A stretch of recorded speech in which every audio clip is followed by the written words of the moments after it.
Good Sunday afternoon, everybody. Hopefully, you're having a wonderful day so far.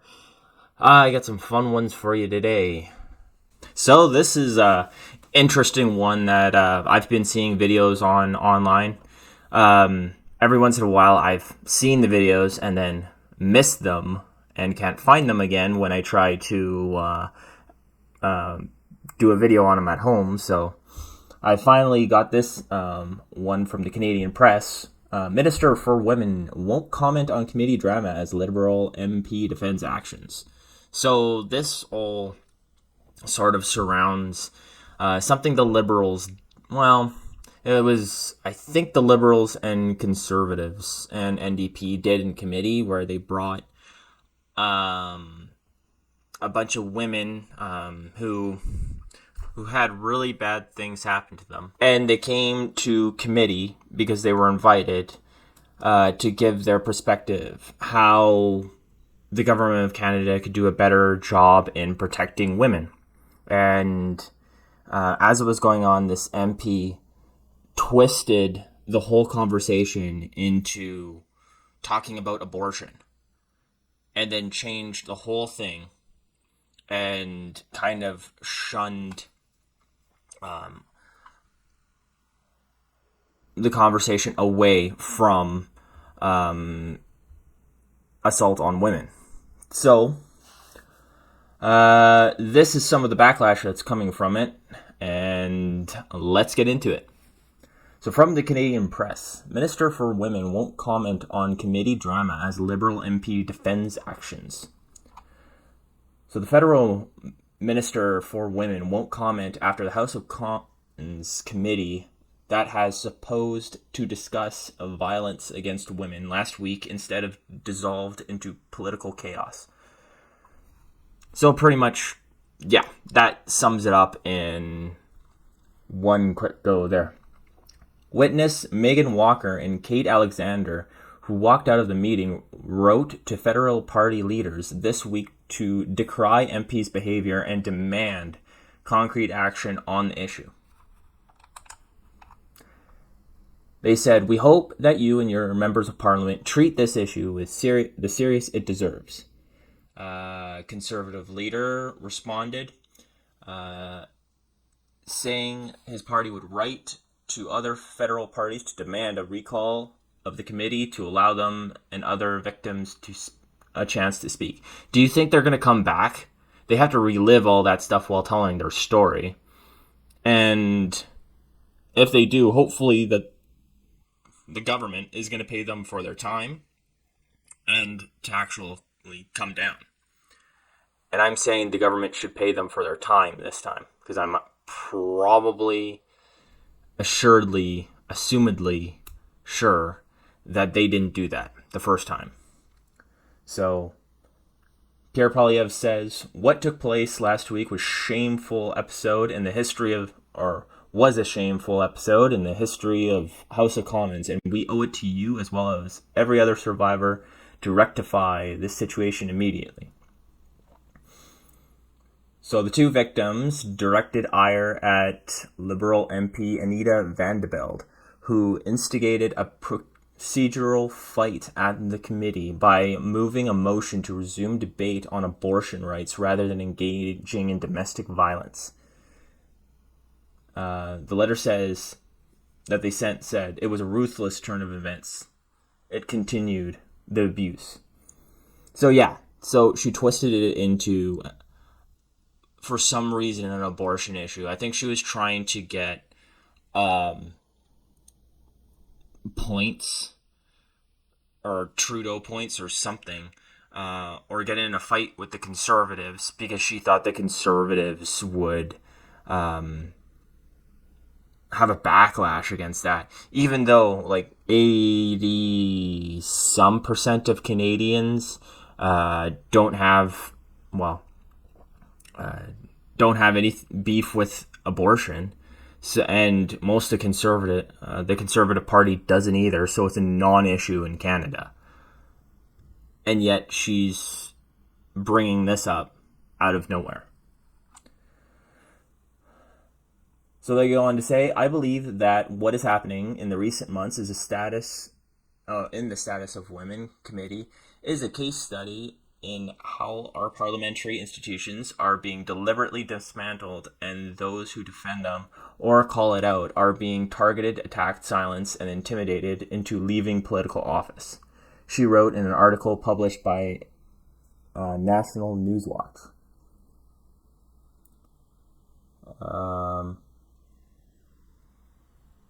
She said she believes traps were set by the far-right politicians. So this must be Vanderbilt saying this right here, because she calls them far-right. And she insists her actions were about defending the parliamentary process, but acknowledged the harm to witnesses. Now, this came out on mainstream media, and the outcry was from the actual witnesses. So she's calling the witnesses far right here, and she views that she hadn't done anything wrong, which the whole committee was about abuse on women. It wasn't about abortion rights, which is like I said, non-issue in Canada. But she thought she'd get one over on the Conservative Party, and because things are filmed in committee, that would go viral, and she'd become Trudeau's favorite. Except it blew up in her face. So, in the video shown, the victims here actually walked out of committee because they felt so disrespected, and they were disrespected. So, the minister who oversees the government's gender policy, Marcy Lien, has been silent about the incident. She declined to comment on what happened or on Vanderbilt's subsequent comments, and would only say in the written statement that the committees are independent and her party stands up against violence. Well, I guess that's bare minimum, you could say. She said, "We must stand up against gender-based violence in all forms and take concrete measures to combat this ongoing crisis," noting that the government has invested more than $500 million towards a national action plan. Except you can't even hold a freaking committee to figure out where to allocate that $500 million. And that's why they were holding this committee. So, I wonder where that $500 million went. The statement went on to say that the government will always defend a woman's rights to choose and have a safe and accessible... See, now they... sorry.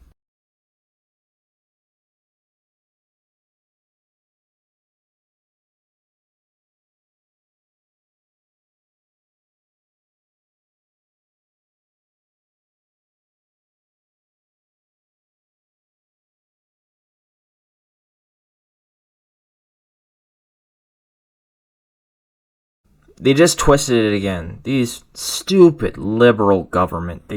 See, this is the state of our government here in Canada right now. Just what I'm going to read here. So we're talking about violence against women, right? That's what the whole article is about. That's what this Marcy Lien is making comments about.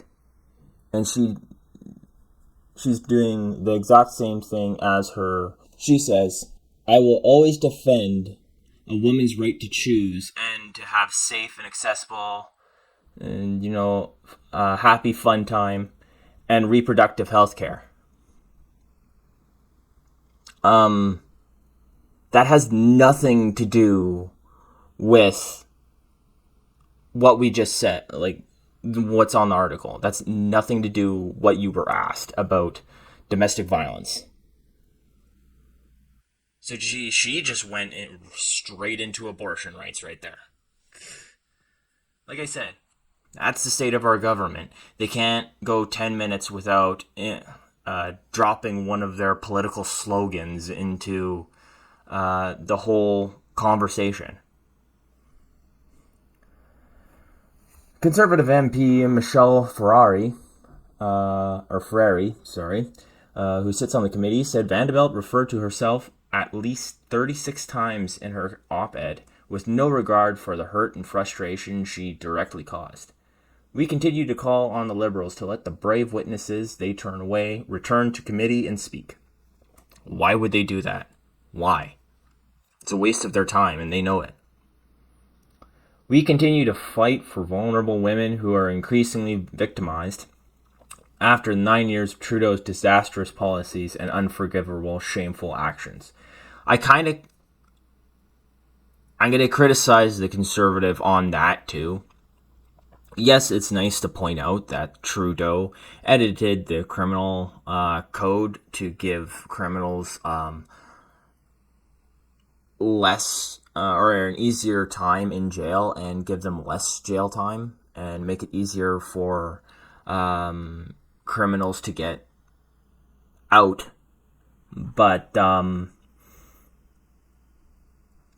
doing that right now after, or like saying that it's Trudeau's fault, yada, yada, yada, right after a Liberal was criticized about twisting and politicizing a serious matter isn't the best thing to do. It doesn't look very good.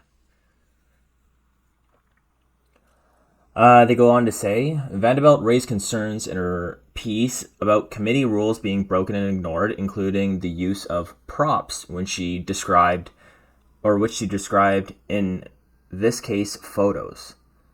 How are photos props? They're proof. Alexander, in her opening testimony, had testified that her own experience in extremely bad things at the hands of her ex-boyfriend 3 years ago. She held up photos to show MPs the extent of her injuries. Seriously? So she complained about that. What's wrong with this MP? Something's wrong with this MP. The Liberal MP's complaint about those images crossed another line for Alexander. It made me want to throw up. This isn't how you treat any human. Exactly. This isn't how you treat people who on their own time come down to committee and they show what happened to them. Like a picture is 1,000 words. Isn't that what they say? So it's not a prop. It's to be like, yeah, we can tell you what happened, but showing you what happened makes more of an impact. And yet this Liberal MP decides, oh, it's not parliamentary or not I guess committee friendly. And second of all, these people aren't politicians, so they don't know that. So they shouldn't fall under that category of having to abide by this rule of committee. That's all I got for you for this one. Let me know what you think about this Liberal MP's actions. Was it right? Was it not right? I got another story up for you in just a second.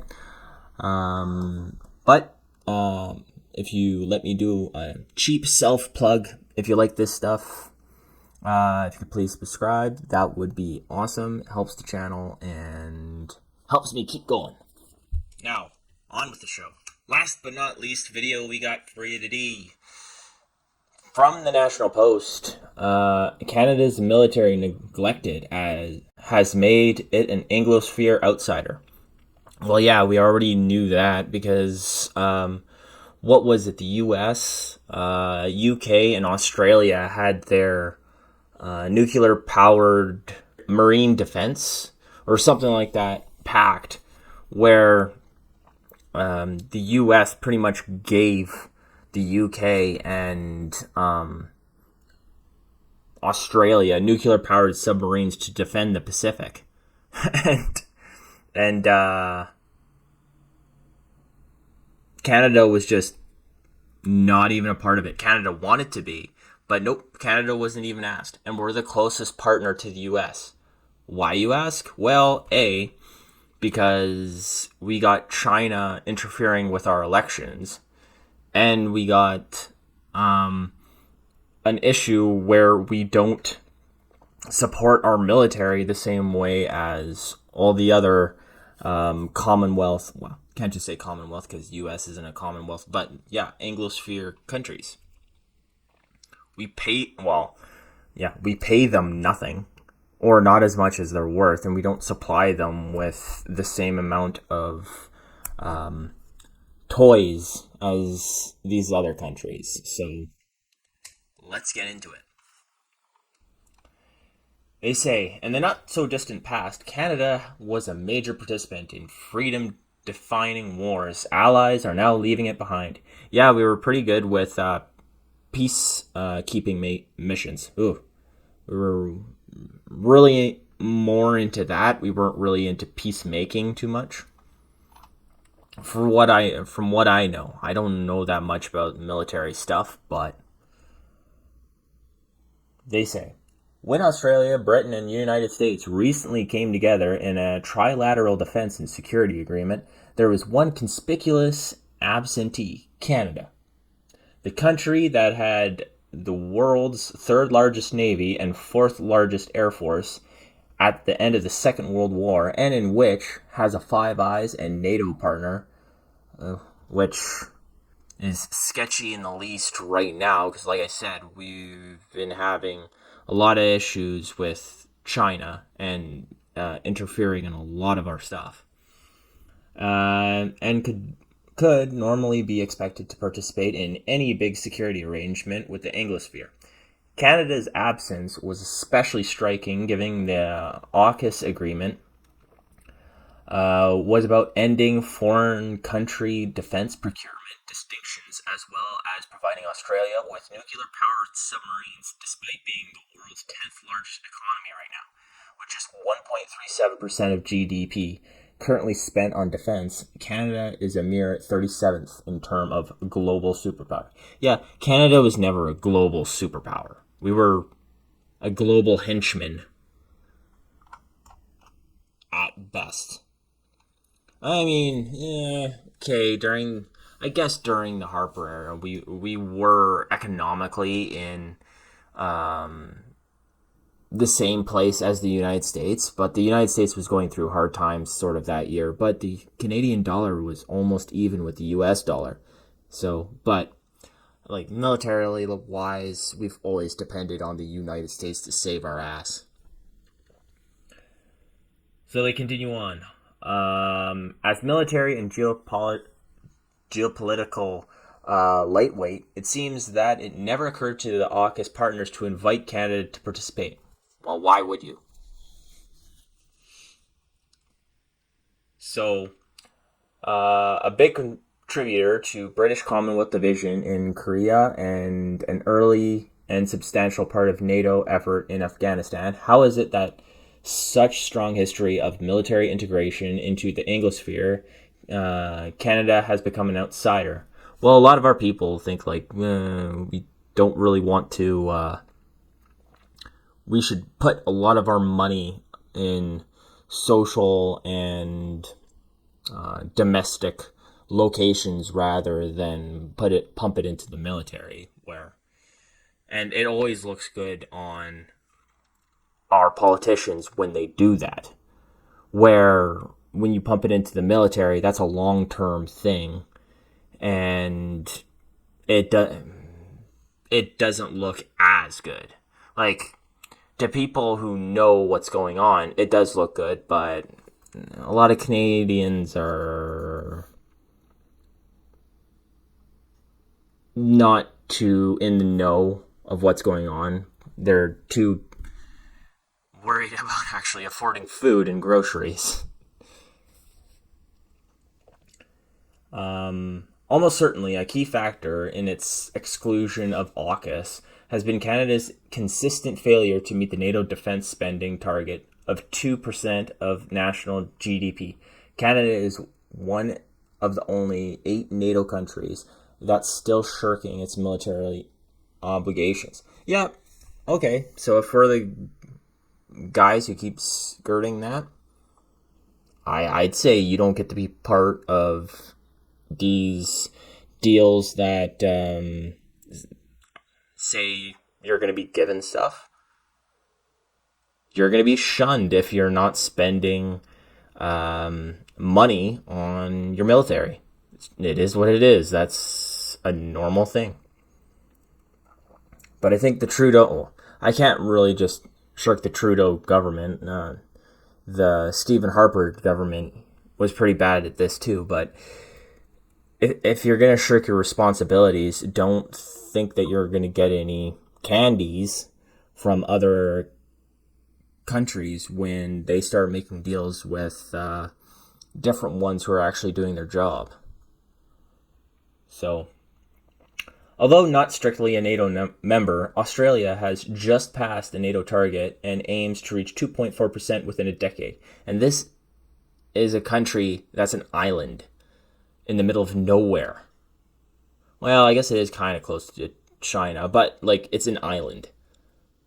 So it's got a massive body of water surrounding it that's protecting it. Prime Minister Justin Trudeau singled out Canada as a country that did not appear to have a plan to hit the NATO target. Even the country's business establishment is concerned, with a June Business Council of Canada letter imploring the PM, as you travel home from the emotional ceremonies commemorating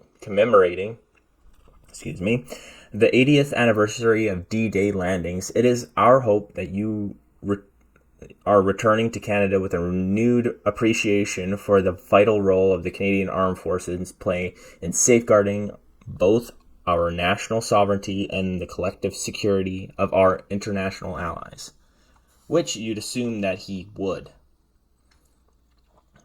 Part of Canada's military indolence is the general democratic preference for butter over guns, and the West's persistent habit of free riding on the U.S. Oh yeah, definitely. Canada free rides off of the U.S. so much. Like, we have really, really good trained personnel, but they have to be really, really good at their job, because they're going in with like slings, where the U.S. is going in with guns. So that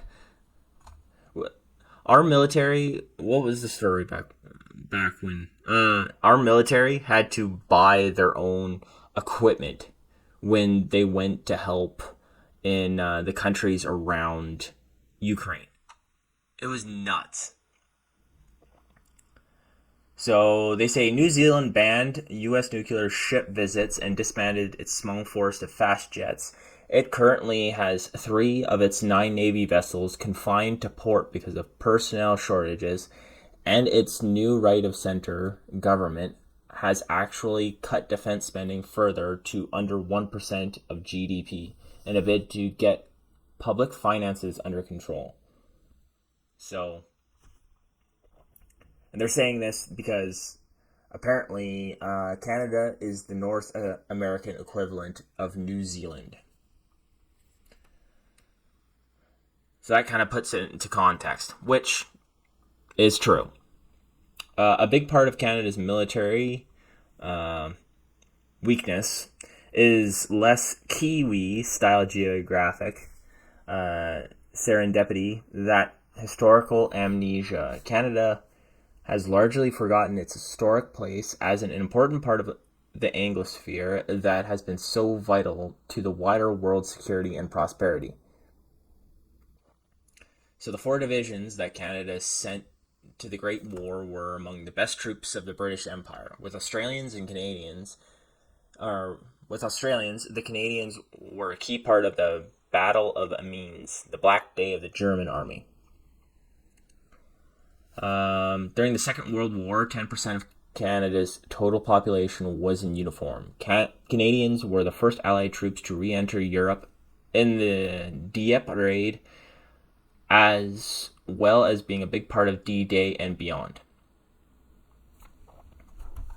So, well, yeah, of course, we haven't had like any serious wars that really impacted Canada recently. So yeah, we're kind of going through, we're safe. We have the US to help us. I mean, why have a strong military? That's kind of how we view it. And we can't be that way because that diminishes us on the world stage. That makes us a small country, in not geographically, but in view. We're a small people. Like the U.S., if it had really wanted to, Canada might once have been able to largely seal itself off against a hostile world, but Canadians collectively declined to opt out of the world's struggles when the option was more readily available. So, given the renewed challenge, the free world. So they're talking about hemispheric survivalism, new area of social media, intercontinental travel, and weapons of mass destruction. Given the renewed challenge, the free world now faces, dictatorships on the march. Russia, Iran, China, and Canada too will have to lift up its game. Yeah, most likely. Now, are we going to actually do that? Probably not under Justin Trudeau. Hopefully, with Pierre Poilievre, we actually get up to our 2%, but it's going to take a bit. But hopefully, if he cuts all the wasteful spending that we're doing, then he can pump some of that money back into the military. So, scrolling.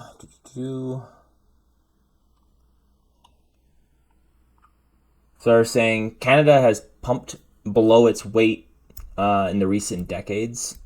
In more recent times, it has largely opted out of military commitments. And despite a strong initial contribution, Canada has been an early quitter from the Afghanistan war, even though the campaign objectives were essentially humanitarian, aiming to bring a feudal society into the 21st century. It wasn't about oil, had no benefits for the military-industrial complex. So now they're going into the American elections. I don't think that will have anything to do with what we're spending on our army. So I'm kind of going to dismiss that. I think, and the rest of this, just goes into kind of U.S.-Canada relations. That's not the thing. Because we're not meeting our obligations. So the U.S. shouldn't be sending us any equipment if we're not meeting that. That's not right. It's not like we're a poor country, and it's not like we're under attack, and yet we're not pumping any money into our military. It's ridiculous. But what do you guys think? Should we be meeting our 2% military targets that NATO has asked for us, or should we just depend on the U.S. for most of it, like we have been doing? Let me know in the comments below. And other than that, if you like this stuff, please subscribe. That would be awesome. And that's all I got for you today. Have a good rest of your day.